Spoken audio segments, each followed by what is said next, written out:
première vue, cela ressemble simplement à une histoire de puissance militaire. Mais si tu regardes de plus près, il y a une signification plus profonde derrière l'accent mis sur ce genre d'atout. Le RQ-180 n'est pas qu'un simple drone. C'est le symbole d'un nouveau type de guerre où l'information est la chose la plus précieuse. Il ne s'agit plus seulement du nombre de navires ou d'avions, mais de savoir qui en sait plus tôt et de façon plus discrète. Si c'est vrai qu'il est utilisé dans des opérations contre l'Iran, le plus important n'est pas l'attaque, mais la capacité de surveiller les mouvements de l'ennemi sans être détecté. C'est cela qui donne un avantage aux États-Unis. Parce que lorsque tu sais où se trouve la cible, quand elle va bouger et comment elle est protégée, chaque étape suivante devient plus facile. Mais avant de commencer, n'oublie pas d'aimer cette vidéo. C'est très important pour nous, les créateurs de contenu. Merci beaucoup. Et maintenant, commençons. Si l'on regarde l'histoire, lorsque le Lockheed SR-71 Blackbird a été retiré, les États-Unis ont perdu la capacité de pénétrer dans un espace aérien fortement défendu sans remplacement. C'est là qu'une grande lacune dans les capacités de renseignement est apparue. Le RQ-180 serait la réponse à ce problème. Une plateforme capable d'entrer sans être détectée, de rester en vol longtemps et de fournir du renseignement en temps réel. Et c'est là que le timing devient intéressant.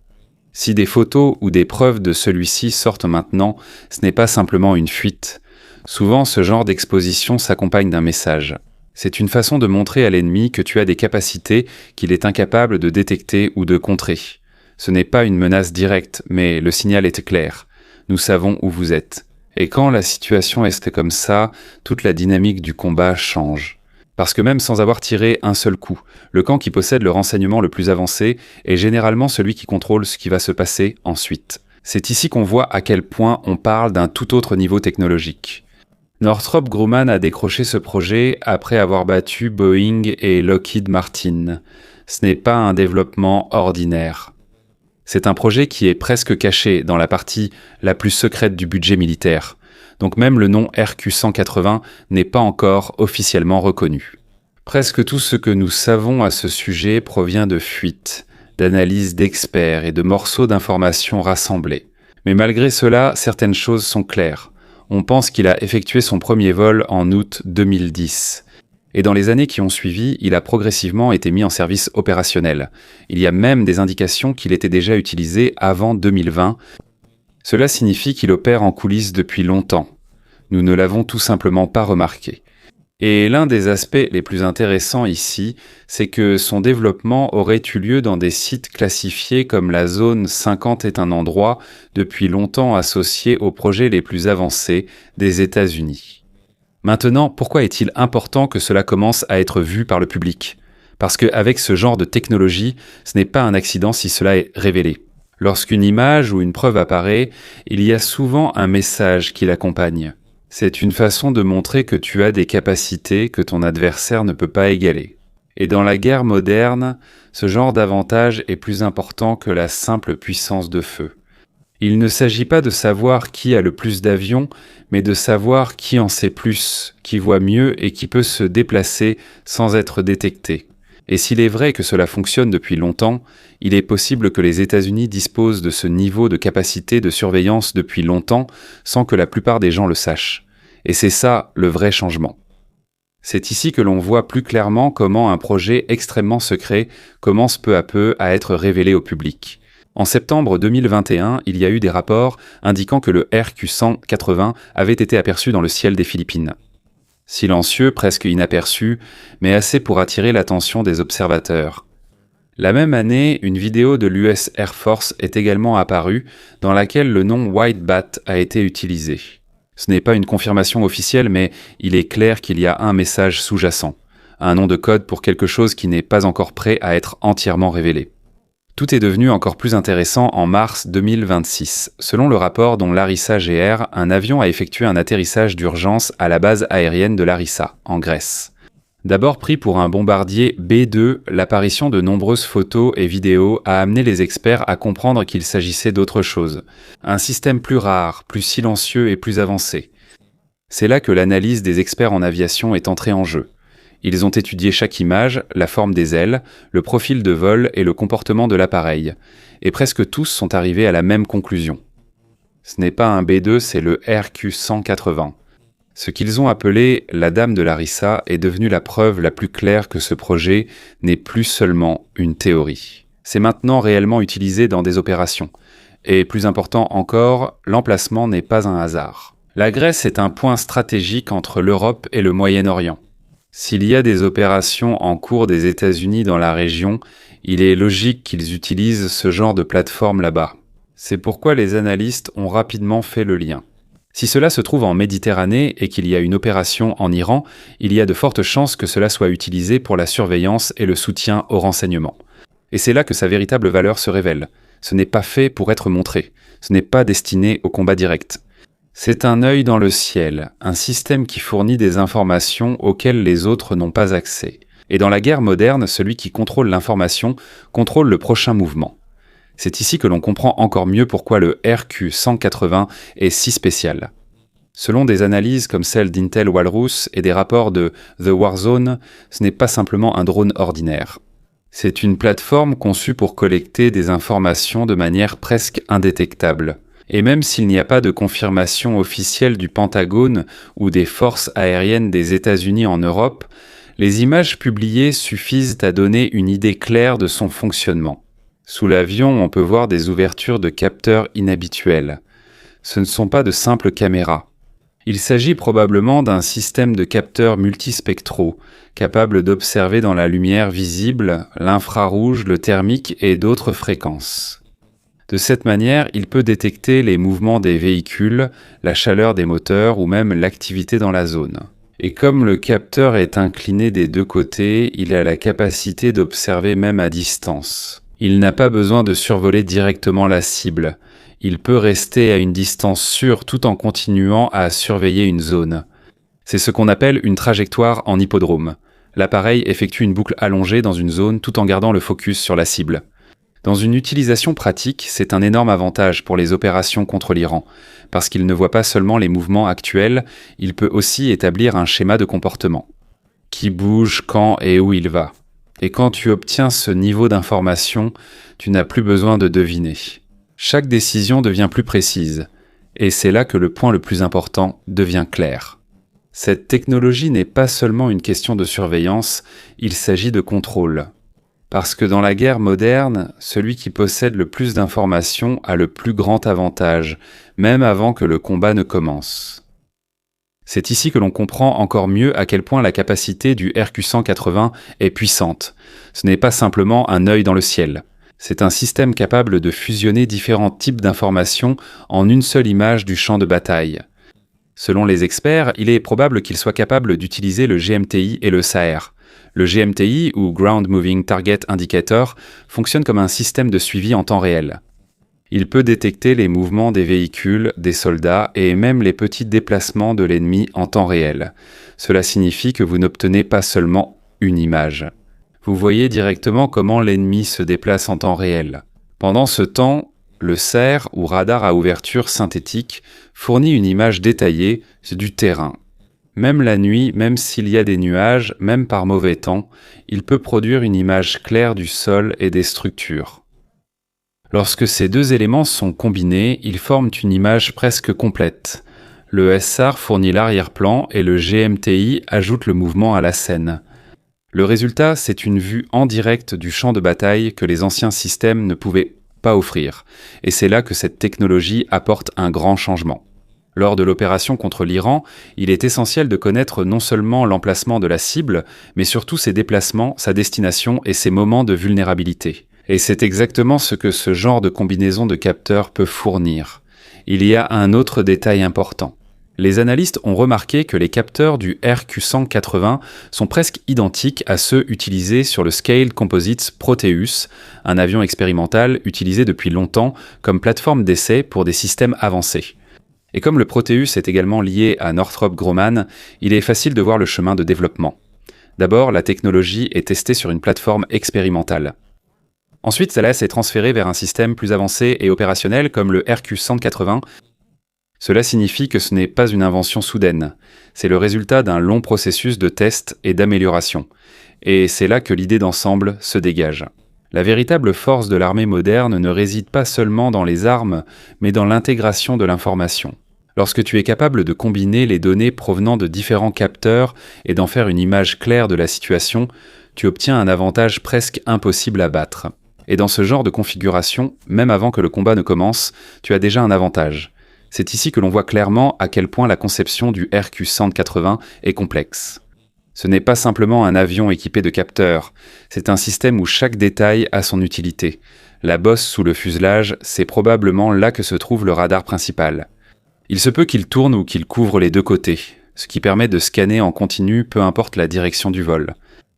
Cela signifie que la connaissance de la situation ne se perd jamais, même en mouvement ou en s'éloignant de la cible. En plus de cela, il y a de l'espace pour d'autres équipements. Systèmes électroniques, antennes de surveillance et de communication. En d'autres termes, ce n'est pas seulement un observateur. Il peut collecter des données, interférer avec les signaux ennemis et communiquer avec d'autres unités au sol, en mer et dans les airs. Lorsqu'ils sont combinés, ils deviennent le centre d'information d'une opération. On peut aussi voir dans le design la taille des ailes et la disposition du train d'atterrissage. Ce n'est pas anodin. Il a été conçu pour transporter des équipements plus lourds et rester stable en vol. Cela signifie qu'il peut voler longtemps tout en transportant de nombreux systèmes. Il y a un autre détail petit mais important. Le déflecteur FOD devant la roue. Cela paraît simple mais c'est essentiel pour la furtivité. Cet avion a un revêtement spécial qui aide à éviter les radars. Si ce revêtement est endommagé, même un peu, son efficacité diminue. Comme il vole bas lorsqu'il est sur la piste, il est plus facile à toucher. C'est là qu'intervient le déflecteur FOD, une protection contre les petits dommages qui peuvent avoir de grandes conséquences. Au final, ce n'est pas simplement un drone ordinaire. C'est le résultat d'une conception minutieuse jusque dans les moindres détails. Grâce à cela, il devient possible d'avoir un appareil qui ne fait pas que repérer l'ennemi, mais qui peut aussi agir presque sans être détecté. Ici, on voit que même les plus petits détails du RQ-180 jouent un rôle important dans ses performances globales. Le trailing link ou trailing arm du train avant n'est pas simplement une pièce ajoutée. Elle sert à absorber l'impact lors de l'atterrissage. Et comme ce type d'appareil est extrêmement coûteux et sensible, même les plus petits dommages doivent être évités. C'est pourquoi chaque choix de conception vise à maintenir l'appareil dans les meilleures conditions possibles. On peut également voir que le train avant possède 2 roues, comme sur le B-21 Raider, tandis que le train d'atterrissage principal ressemble à celui utilisé sur le F-15 Eagle. Ce n'est pas une coïncidence. Il est courant dans l'aérospatiale d'utiliser des composants éprouvés afin de garantir la fiabilité du système. S'il a été prouvé pendant de nombreuses années, il est plus pratique de l'utiliser que de créer un nouveau design à partir de zéro. Et ici, le train d'atterrissage donne un indice sur le poids de l'appareil. S'il est basé sur la classe F-15, il est possible que son poids maximal au décollage soit également dans la fourchette élevée.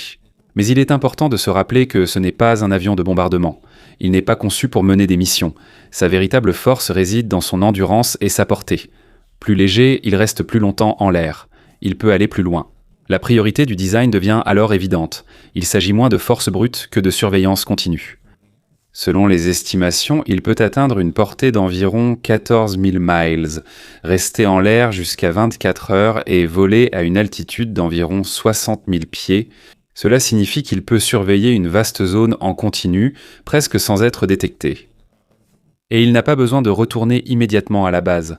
Avec ce genre de configuration, il devient possible de mener une opération avec un œil presque permanent dans le ciel. Et c'est ce qui donne un avantage énorme dans la guerre moderne. On peut voir sur les images venant de Grèce que le RQ-180 a une forme familière mais plus raffinée par rapport à ce qu'on avait vu auparavant. Son design ressemble à celui du B-21 Raider et du B-2 Spirit, une aile volante avec presque aucune partie pointue. Propre, lisse et conçu pour être difficile à détecter. Cela signifie que ce n'est pas simplement un drone. C'est une plateforme capable de rester à très haute altitude tout en continuant à surveiller. Et c'est là que la question devient cruciale.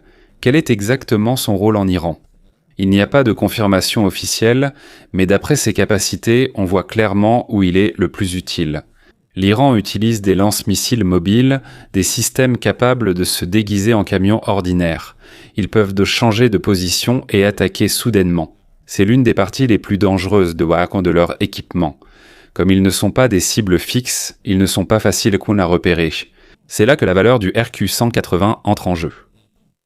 Imaginez un avion presque invisible volant à très haute altitude, capable de rester en l'air pendant 24 heures et de scruter en continu grâce à un radar avancé.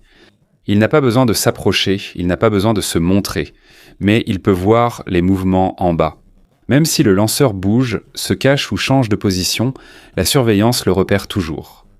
Et avec ce genre de renseignements, la prochaine étape devient plus précise.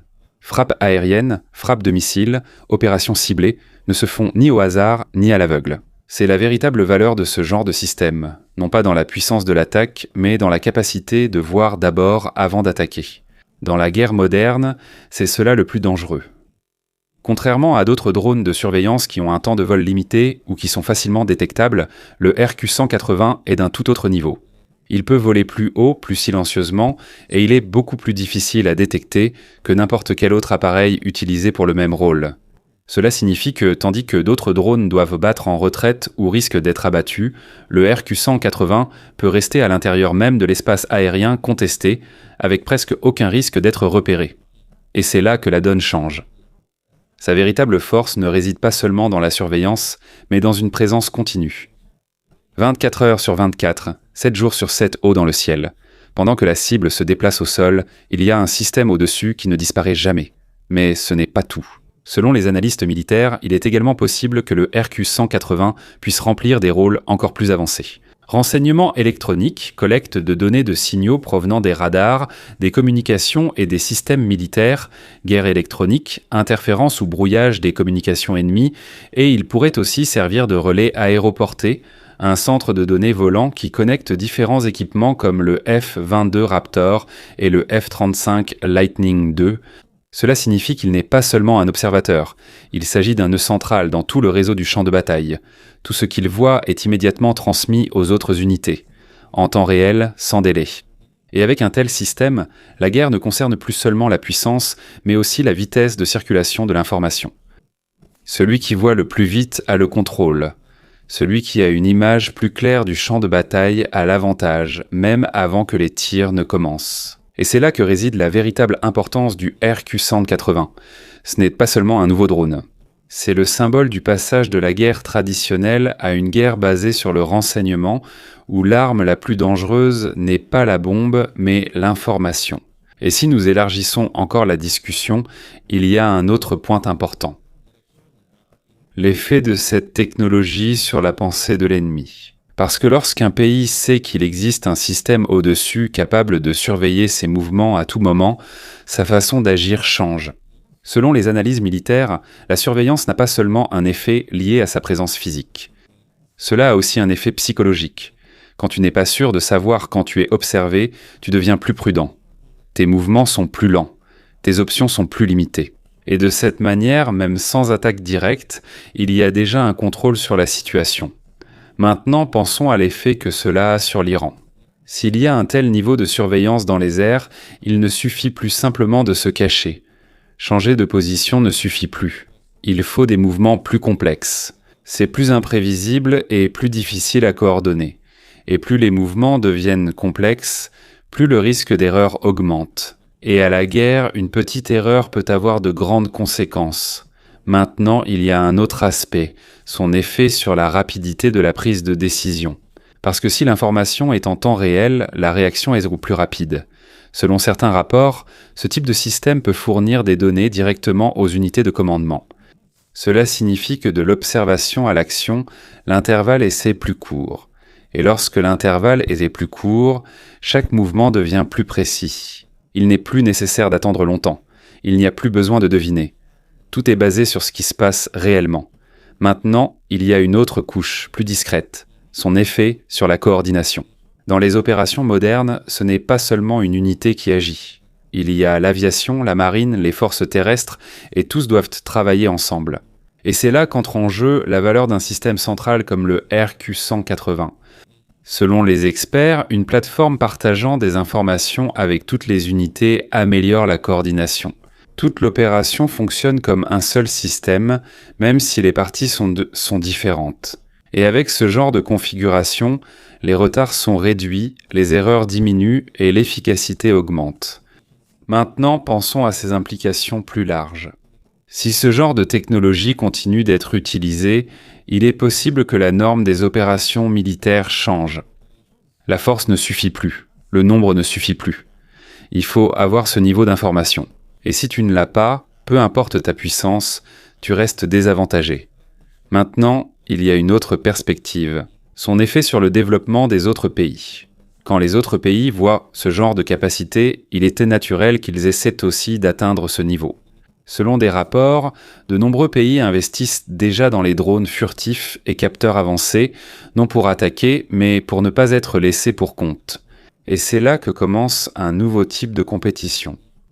Ce n'est plus seulement une course aux armements, mais une course à l'information. Celui qui a le plus accès à l'information a l'avantage. Maintenant, si nous regardons les effets à long terme, il est possible que ce genre de système devienne plus courant à l'avenir. De plus en plus de pays auront des yeux dans le ciel. De plus en plus d'endroits seront surveillés et de moins en moins de zones resteront vraiment invisibles. D'un côté, cela apporte de la stabilité car il devient plus difficile de faire des mouvements soudains sans être remarqué. Mais d'un autre côté, cela comporte aussi un nouveau risque. Parce que lorsque tout le monde a la capacité de voir, chaque mouvement devient plus délicat. La moindre erreur sera remarquée plus rapidement. Et cela provoque aussi des réactions plus rapidement. Maintenant, il y a une autre question importante. Que se passe-t-il si les deux parties ont cette capacité ? Quand cela arrive, la lutte ne porte plus sur qui peut voir, mais sur qui sait mieux utiliser ce qu'il voit, sur qui sait mieux se cacher, même sous surveillance, sur qui sait mieux montrer de faux mouvements pour tromper l'adversaire, et c'est là qu'entre en jeu une stratégie plus avancée. Il ne s'agit pas que de se cacher, mais aussi de tromper, créer de faux signaux, montrer des mouvements qui ne sont pas réels. Et dans ce genre de configuration, le combat devient plus compliqué. Ce n'est pas seulement physique, mais aussi mental. Maintenant, au final, nous revenons à un point simple. Ce genre de technologie ne fait pas que renforcer un camp. Cela change toute la façon de penser à la guerre, passant de qui est le plus fort à qui en sait le plus. Et dans ce monde-là, le plus dangereux. Et même s'il n'est pas visible, il se fait sentir à chaque mouvement de l'ennemi. Avant de continuer, il y a une autre direction qui devient progressivement claire, son effet sur la façon de cacher l'information. Avant, il suffisait de se cacher, de se camoufler, sous terre ou changer d'emplacement. Mais aujourd'hui, ce n'est plus aussi simple. Selon certaines analyses, même si tu n'es pas visible à l'œil nu, on peut quand même te détecter d'une autre manière. Chaleur, mouvement, signal. Tout cela peut être détecté par les systèmes modernes. Cela signifie que le concept de se cacher change. Il ne suffit plus de ne pas être vu. Il faut aussi ne pas être détecté. Et ici, la défense devient plus compliquée. Maintenant, pensons à ses effets. S'il est plus difficile de se cacher, il faut agir de manière plus intelligente. Être plus imprévisible. Moins basé sur des schémas. Parce que lorsqu'il y a un schéma, il est facile à repérer. Et quand le schéma est repéré, il est plus facile de te prévoir. Et si on peut te prévoir, il est plus facile de te cibler. Maintenant, il y a un autre aspect, son effet sur l'entraînement. Selon certains rapports, la façon dont les unités se préparent change progressivement. Ce n'est plus seulement un entraînement physique, ce n'est plus seulement les armes, mais aussi la compréhension des données, l'analyse des mouvements et l'évitement d'être détecté par le système. Cela signifie que la nouvelle compétence n'est pas seulement la force, mais aussi la réflexion. Maintenant, parlons de l'avenir. Si cette tendance continue, il sera plus difficile de mener une action surprise. Il sera plus difficile de surprendre. Et dans ce contexte, la signification de l'avantage changera. Il ne s'agira plus seulement de force, mais de qui évite le mieux la détection. Et si les deux camps possèdent cette capacité, le combat ne portera plus sur la visibilité, mais sur la tromperie, la création de faux mouvements, la présentation de faux éléments et la confusion de l'ennemi. Et au final, le véritable avantage ne réside pas seulement dans ce que tu es capable de faire, mais dans ce que tu es capable de cacher, même sous surveillance.